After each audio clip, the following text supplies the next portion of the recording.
Hello friends, I'm Aarti. I'm going to dictate you exercise number 21 from 700 Common Words book. Please like the video, subscribe the channel and press the bell icon.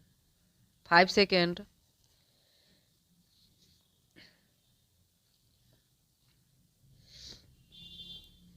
Start.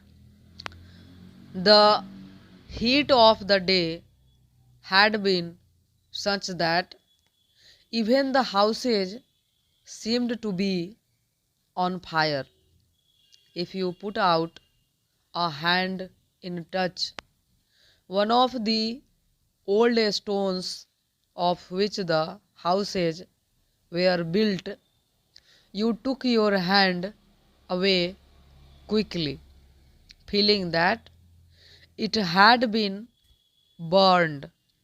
The air itself could be seen, never still, but moving upwards from the streets and the houses and the distant fields.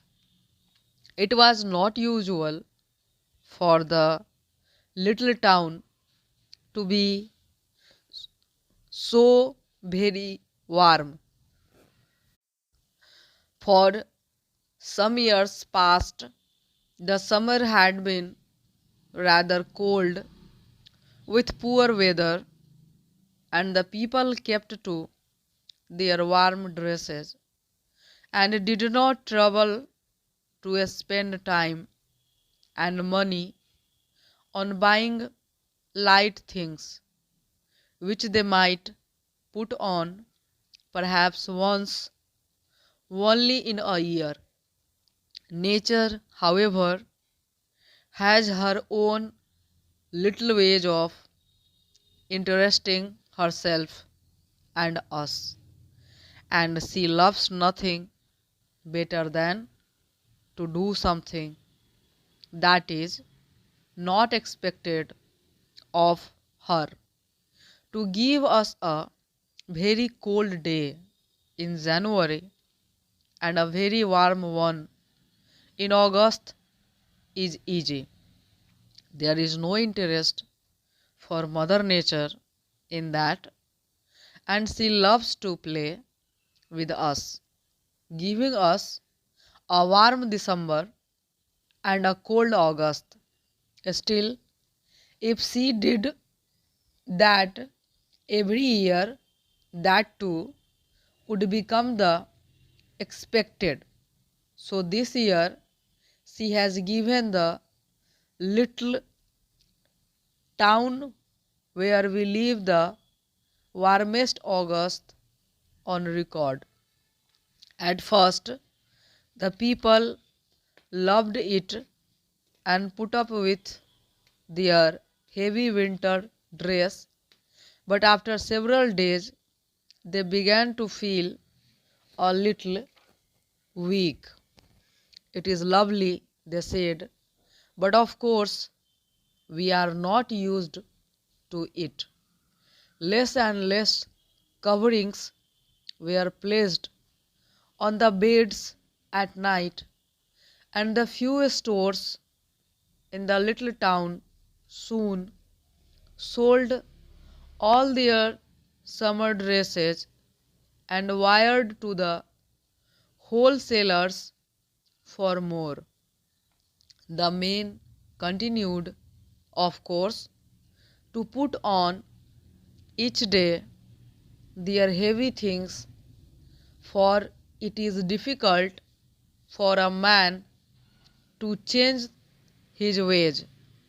Nearly all the men were employed in the great new works that had been built just outside the town shortly after the war.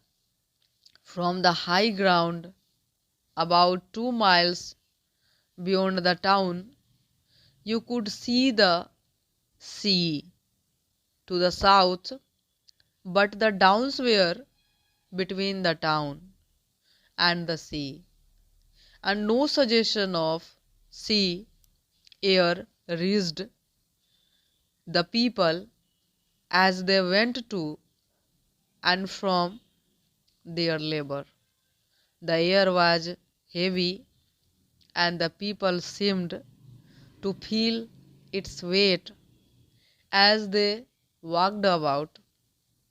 Plants were dying just when they should have been at their best, and the lovely colors were going from the countryside. If you sat at your door in the evening, you could hear little pieces of the talk going on among friends, for all doors and windows were kept open until the last night of day had gone. I shall die if it lasts much longer, says a high young voice, a voice full of health. I shall just die. Die you will not, answers an old and rather weak voice. Die you surely will not, just because of a little heat. Heat? Now, when I was your age, and the story of those past days is told only to be followed by another story from some still more aged person going back still further into the past. What is the matter with you all, to be sure? Asks a strong young man.